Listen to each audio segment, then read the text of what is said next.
Good morning, everyone. My name is Festus Mwanza Kaluki. I am a person with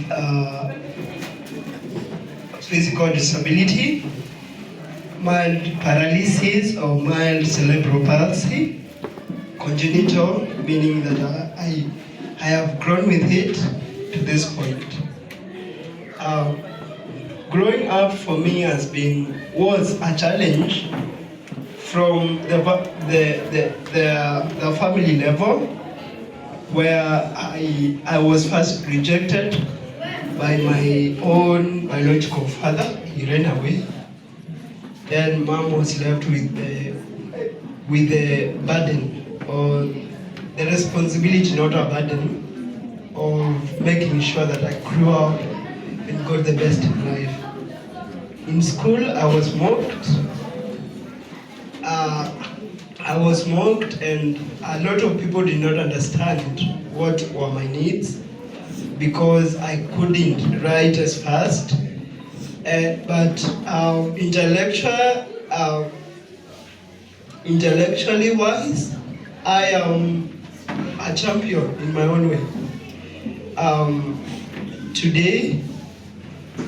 Today I am a proud graduate of diploma in supply chain management from Kenya Institute of Management, and I am founder and CEO of Disability Advocacy and Services Kenya.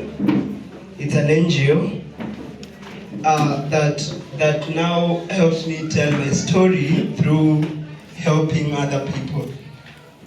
Amazing. Yes. Thank you. I mean, you've already summarized in a way, your story, the challenges, but also, the success. You've gone to school. You founded an organization. I know you personally. Yes. So I'm really proud of you, Festus. I'll come back to you later on. Please pass the microphone. Good afternoon. Good afternoon. My name is Sheila. The challenges, I would say, growing up. Oh, okay. Sorry. Growing up. Yeah, that's okay. Growing up, at home I didn't have any challenges because I had a supporting system from my caregivers, that being my parents, my sisters, and my other siblings.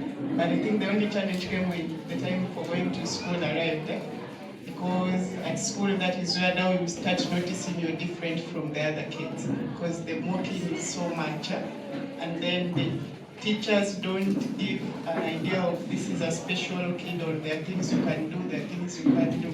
So it reaches a point you're left behind, even if you don't like it, because the teachers move with the people who move. So if you're left behind, you just end up not understanding, or you become a failure in school. And becoming a failure plus disability is just a disadvantage to somebody growing up. But looking at the brighter side, it starts with yourself. Like the other guest speaker says, if you know who you are, it's very easy to understand yourself. So I pushed forward, and the good thing is, right now I am a graduate from Daystar University, and I am also a founder of a small initiative that is coming up that deals with mental health, because I have done psychology as a major, so mental health is my area. So when I hear people saying, especially us, that you are going through a lot of things and you don't have people to talk to, I am here. You can reach out. I will put my number through, and all my social medias are all there. So thank you so much. Sheila, imagine we have a graduate here from Daystar University. I mean, please clap for her. To celebrate such successes, right? Not everyone, every time tunakuja tu tunalia tuna mashida zetu. We still have something to celebrate. Yeah? She's a graduate, and I have to applaud, caregivers. She has mentioned the role of caregivers in her life. Na tuko na wao hapa watatuelezea some of the challenges, but also how they've been able to maneuver around growing up a child with a disability. Yeah. So welcome, Alice. Tell us. Hi everyone. Hello. My name is Alice Mumbere. I work for Action Network for the Disabled as a project officer. So let me share a little bit about my experience. I was born in a family of 9, and I was the 5th born, and I was the only one who is different. So it was so confusing. People could not understand. Mbona ni wewe ndo mfupi kwenyu? So for me, growing up in that environment, it was a bit hard because you would even hear relatives on a question, are you sure wewe ni wa huku? You know, so I went through a lot mentally. I was trying to understand why me, because we are 9 of us and I'm the 5th one. So I kept asking God, why me? But I think I'm so grateful to my parents. That's where the caregivers come in. They really encouraged me, they pushed me, they took me through school. I've gone through school. So my first discrimination came when I wanted to join high school. So I finished, I passed, and I was called to a certain high school. But reaching there, kwanza secretary aliniona and she said, huyu hatuwezi admit. Tukiadmit bila principal kumuona, we'll all be gone by kesho. So I was taken to the principal's office. I remember aliniangalia tu hivyo akaniambia, why don't you consider going to special school? Mbona ukuje hapa? So she looked at my transcript and like, you could. She told me you are a person with disability and you require so many resources, and this is a public school, we can't provide that. So that was the first time I felt discriminated. I went home and I told my parents I no longer want to go to school again. You know, it was so bad. Because of my disability, I was denied that chance. Yet I had passed. I deserved to be there. So I went home, and it was, my parents kept pushing me and they told me, we'll take you to one more school. If they don't accept you there, then we'll never force you. So I was taken to Uthiru Girls High School. So you all know Uthiru. So I went to Uthiru Girls High School. And when I went there, the principal just looked at me and told me, your father told me you're 2 feet. So I didn't believe kuna mtu wa 2 feet. Kwanza alikuwa anasema unatoshana hapa, how? So I joined the school, akaniuliza, like, will you be able to interact with other students? I've always been a confident girl from childhood. So I just told her, give me a chance. And I was given a chance at Uthiru Girls High School. And my first achievement, I became a scout leader. You know, most of you will ask, how were you a scout leader? Yes, I became a scout leader. I also became the Peace Club president. When I was still in that school also, I was given an opportunity to address the president. So representing the Scouts of Nairobi, it's something that amazed so many people. You are a scout, nakaka uniform kadogo, you know? So there were small achievements, but they really created a lot of awareness in the school. Right now, I'm so proud to say Uthiru Girls is a disability-friendly school. Today, if you go with a disability, you can be discriminated. They gave me a chance, and ikawa prove we only deserve, tunataka tu chance. Kila kitu itakuwa sawa. So from Uthiru Girls High School, I joined Cooperative University. So being at the university and having a disability, si kitu rahisi. Because if you find somebody mwenye ametoka interior, hajapatana na short person. So amekuona, they can't even shake your hand. So what I did, I started creating awareness. I vied for a position in the university, Gender and Special Needs Secretary. That gave me an opportunity to address issues to do with disability, and at least people could say, kama anaweza vai na go into that position, mimi pia sisi tuko sawa. So also that is a milestone. So I graduated as a human resource manager. And then I also have worked with the Amani National Congress, ANC, as a disability secretary. I also vied for a political position, but kikaniramba. But you guys continue praying. We will do a comeback. We are still young. We'll do a comeback. Thank you. Amazing. Wazee wazazi wenzangu, mimi sina disability but I'm a caregiver. That's why niko hapa na Mimi kwa majina naitwa Bob Baba Braxton. This is the Braxton. Huyu ndio mtoto wangu wa kwanza. Vile nilimpata nilistuka kwa sababu hatukuelezwa kwamba mtoto wako na changamoto. Vile tuliendelea kumpeleka hospitali, ndio daktari baadaye Kenyatta tukaambiwa kwamba mtoto wako na shida ya cerebral palsy. Nikajiuliza cerebral palsy ni nini? Wakanieleza kwamba ni ugonjwa ya brain. Na nilimuuliza daktari kwamba atapona lini. Hakuniambia jibu kwamba atapona siku fulani. So after that niliambiwa kwamba nimpeleke therapy. By that time nilikuwa nampeleka Kenyatta. By that time haikuwa rahisi kwa sababu ukienda unaambiwa kwamba fungua file. Kufungua file ilikuwa 650. Kujaona daktari 1150. So it was something challenging to us because we were not prepared to get such kind of challenge. Then after that we dropped taking him to hospital due to financial support or financial problem. Then 2020 tuliambiwa kwamba hapa Kivuli, natoka Kivuli Center, that is Paulo's home. Niliambiwa kwamba hapa tuna offer physiotherapy. So tukaanza kumpeleka, at least saa hii ukimwona unaweza ona kama anacheka. And I'm very proud of him, and I want to encourage my fellows parents, especially male, that this is like a marathon run. You cannot go, you start and finish it immediately. You have to be very patient, and we should not leave it to female parents only, because we got the child when we are 2. So we should not leave him to mama peke yake. We should take responsibility as parents. I want to tell my fellow parents that kwa wale ambao wako na watoto walemavu, not walemavu, tunaita special needs. You have to be very patient. You have to be advocate to them.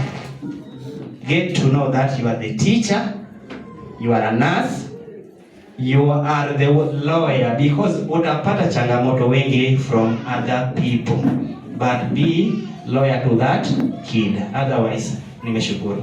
Thank you so much. Habari zenu tena.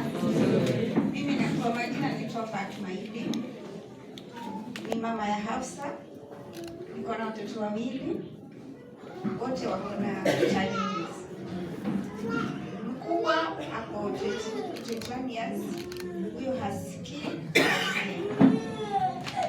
Ana shida nyingine mingi. Alafu mwingine mdogo sasa yuko 7 years. Huyo nayo the right side haifanyi kazi. But nashukuru mali nimefika, naona at least niko mwanadamu, kwa sababu before sikuwa nimekubali. Nilipopata huyu mkubwa kwanza, kulikuwa na changamoto nyingi sana. Mpaka nikasema mimi maisha ni basi sitazaa tena. Ndio nikakaa off from, ndio nikapata mwingine 2016. Huyo wa 2016 akakuja tu vizuri, na raha, maisha yakarudi sawa. Lakini huyo wakati kutoka kaimoja kawa haifanyi kazi. Nimetembea kote huko, kila mtu anasema yake, yule anasema hivi, anasema hivi, anasema hivi, anasema hivi. Lakini finally nilipopata njia ya Paulo's home, nimekuja hapa, niko na only 5 months, but my daughter now sawa, hata anaweza kufungia vitu zake ndogo ndogo, na mguu at least na kanyaga. But huyu mkubwa bado ako na changamoto na bado hajalikubali, kwa sababu ni teenager. Mahali anapoingia watu wengine wanasema huyu ako na dharau, wengine wanasema huyu mtoto sijui ni nini. Sasa vile vitu anaambiwa na mpaka sasa hivi namwambia tuje hapa tusikize kunaendwa nini, ameneni sina staki, watu wataniona amekata, lakini mdogo amekubali. Pia mimi mwenyewe meeting tunaenda zimenipea life kwa sababu nilikuwa nimegiva, nikasema basi saini basi, kwa sababu watoto wako umeachiwa wewe, kila unapoenda watu wengine wanashangaa, wengine wanasema huyu mama ni nini, lakini all those meetings nimeattend nimepata life. Sasa niko better na najisikia kama niko sawa na wengine. Japo hayo machache na asante. Asante. Habari zenu? Habari zenu tena. Kwa majina naitwa Emily Obisa Ameha. Mimi sijagrow na challenge. Nililelewa vizuri, sijaibaguliwa. Nimesoma shule normal kama wengine. Kama ni college nimeingia kama wengine wote. Sijabaguliwa na my family unless kwa kina mama ndio walisema discuss. But kwa kina baba hawajasema ni class, wanaelewa disability. Mimi nasema ni asante kwa siku ya leo. Me as Emily, I'm a mentor. I normally do with Dreams Hope Worldwide Kenya. I'm a mentor there. I normally fight for girls and adolescent girls with disability. I normally do some of SRHR. Mimi husaidia wasichana sana kwa community, kuhamasisha kuhusu ulemavu. Ulemavu si mwisho wa maisha kama msichana. Wewe kama msichana inafaa ujue ya kwamba kama ulizaliwa uko na ulemavu, jikubali kwanza. Na nashukuru hata nilikuwa nataka chifa kwa hapa asikie hii. Akonjani lakini atafika. Nashukuru sana kwa Kibera County mimi kunichagua kama ndakuwa nasimamia ulemavu kwa koti. Jambo lote kitokea about GBV nimechaguliwa mimi nawakilisha huko mbele. Sio ni jambo kubwa. Na tena hapa nimekuja kuwakilisha kama Ubuntu Neurological. Wamenichagua mimi kama mwakilishi wao. Wasichana sasa hizi tunaanza mwanzo. Wasichana ambao kama mzazi uko hapo kuna msichana kuna below 10 years to 24. Make sure umeniona. This and enjoy mekuja for 2 years. Enjoy kumenta wasichana wetu about disability. Na kufundisha about skills. Na sisi kama Dreams tuna offer vocational training. Tuna offer school fees for girls with disability. Mostly kama msichana wako kuna disability, wana offer all school fees yote. Na kama pia anataka vocational training, anapelekwa na chaguile anaweza kama kuna disability. Pia mimi hapa Kibra niko pale kwa ofisi ya MCA. I normally stands for bursary. Ukikuja kama ni wa Makina na uko na disability, make sure umenitafuta kama next year. Ukija uko na mtoto wako na disability na amepass, hata kama hajapass, nitafute pale Makina ward na kusaidia atapata bursary. Yeah, thank you.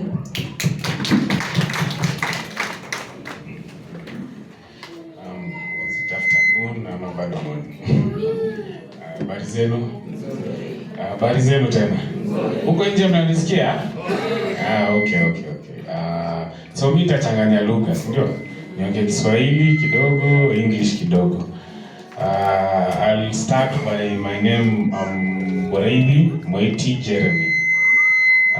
Wangapi wananijua hapa? Tuanzie hapo. Wangapi wananijua? How many know me here? How many have seen me? Sawa. So kwa wale wanijui, I say my name is Boraidi Jeremy Moiti. So where do I start? Challenges. Mimi nimezaliwa hapa Kibera. Born and bred here. Nilisoma nasari fulani ilikuwa inaitwa Bluebells kitambo kwa somewhere there in Olympic, and then I had the privilege to go to Olympic Primary School. Unajua Olympic Primary School? Yeah, hizo hizi zikiwa na that wonderful headmaster who was called Mrs. Nganga, si ndio? I think kuna sifa alikuwa anajulikana nayo ya kuwa very tough. I believe she did, and she had a very great impact in my understanding of as a person and a young child with disability, because nikiwa Olympic for the 8 years, I think kuna kijana mmoja nikiwa mdogo ndo alikuwa toka disability, alikuwa paralyzed pande moja, and then from there sasa ndo nilibaki the only student with disability pale Olympic. Only student, na mnajua Olympic saizi iko na watoto kama ngapi hivi rafiki? Mnaweza imagine then bado ilikuwa na watu wengi. If I remember correctly, tulikuwa more than 3,000 then. Na bado hawako wameanza free education. So it was a challenge having to maneuver kutoka hapa kutembea kuvuka huko, and not the only person with disability. From there I went to a high school, nika manage kwenda shule mzuri, nika pass. Nikaitwa shule mzuri. Unfortunately now sasa hapo ndo nilianza kujua niko na disability. Unajua Olympic ilikuwa nimezoea sana huko. Sasa na alafu watu walikuwa wameblend nao vizuri. I actually had never seen anyone else with disability. Nilikuwa nafikiria kama mimi peke yangu na disability kwa dunia. Ama labda Kibira mzima. The only person ningemwona disability ni mzee fulani anakuwa akishona viatu pale. So ningepita tunapeana nguvu and we talk na encourage, but generally me I also grew up on encouragement with this wonderful community here, which you are also part of. My parents, my guardians were very supportive, walijaribu ku offer as much opportunity as they could despite the challenges. Now growing up, kwenda shule ya high school, it became a challenge because the school was very big. It was one of the national schools. Kwenda huko shule inatoshana sijui na nini. Kutoka tu hapo kwenda preps kufika kwa class, nafika naenda nalala kwanza, juu nimechoka. Wakaniambia nisikuwe naenda preps. Then sasa hivyo nikaanza kuona nimekuwa shule ya kawaida all my life. Let me try and understand myself better, and that's where my disability journey began. I asked to be transferred intentionally, and I went to a disability friendly school. Rather, that's a disability school called Joytown in Thika. And that's where now my journey mambo ya disability kaanzia. Interestingly, tukiwa hapo when I was in that age, that's when I thought of gifted. When I was that young in high school, that's when we thought of Gifted Community Center. That is 2008, and that's when it was founded. And then we went to operationalize it again in 2018, because you can understand, kwenda shule, went to university, kamaliza from there. Tukaingia, went and started nikawaka government, pia kidogo pia ikakuwa na challenge yake, because pia they were not very understanding. Imagine umetoka kustruggle kusoma huku, you managed, gotten a scholarship, went to a good university, where I also met some of my wonderful colleagues and other people around. From there, unaenda unang'ang'ana kutafuta kazi kama watu wengine unapata, and then discrimination inaingia. Na inaingia kawaida. You know, as disability inakuwa very interesting. Ni lazima tu jikubali ama utaishi ukiwa depressed all your life. Because sometimes even at my age, kitoka tu hivi kidogo, naweza tembea hivi nione mtoto amesema pale, daddy ama mami, hebu angalia yule, mbona yule anatembea hivi? You know, at this age, you know, kama hujajikubali na bado hujaji understand, unaweza stukia umepiga mtoto wa watu. Nilisikia daktari hapa akisema ni vitu vingine ni important sana, And that's why inaanzia hivyo na inaendelea ku grow, and you feed it positively and it becomes something. So I'm trying to touch base on everything so that you can also be encouraged where you are. Maybe I've never had such a platform to talk about myself here around in Kibera. So when nilimaliza high school, DCC kaanza, then tulikuwa tu tunachukua machakula kutoka kwa ofisi za DC tukipatia guardians or rather caregivers wenye wako na watoto wako na disability and all that. Tukaendelea kusukumana until sasa when I was done in school, nimaliza shule kidogo tena with Gifted Community Center kanipush tukajipata tuko siasa. So last year I was vying kama area MCA wa hapa hivi. Yeah, but yes, but we are still tuko pale. Now hope that we'll be able to get a representative ya PWDs in Nairobi, which elections are happening next year. Takuwa hapo na najua tutapata. So representation bado tu itakuwa tu one way or the other. So through that I've been able to also touch and empower a lot of lives, especially persons with disability. I can probably say kwa wengi, I'm glad to see most of us wenye wako hapa. Alafu unajua you try to ukifika pali fulani you try to unashikilia mwingine nyuma, unaona. So every time we create a space, we create and we empower someone and we leave it. Wewe sasa uendelee na mambo zako na uendelee pia uweze kushikilia mwingine, si ndio? So generally, and I think that is also among our theme for Disability Day, which is united in action to rescue and achieve the SDGs for and with persons with disability. Hiyo unity too is very important. Unajua, most of the time as persons with disability are not that much listened to because they are disunity inakuwa amongst us. And that is what we really need to fight for. Umesikia mimi nimegrow up Kibera, went through the same challenges. Lakini kuna mtu pale nje ataniona nikipita, for example, if I'm driving, nikishuka hivi mtu angalia, I want to expect this person about disability anaendesha gari. I get that a lot. Hadi nimezoea. But at the same time it hurts me nikisikia a person with disability pia akiwa kidogo ana criticize instead of being encouraged, knowing that see that one has managed to do that, I can also do the same. And you even want to understand how to even better understand yourself to achieve all that. So with that, I think nimewapatia a short summary about myself kidogo. I don't think there's anything else, and thank you. Thank you, Jeremy. I mean, wapigeni makofi. Wako na great stories, right? Yeah.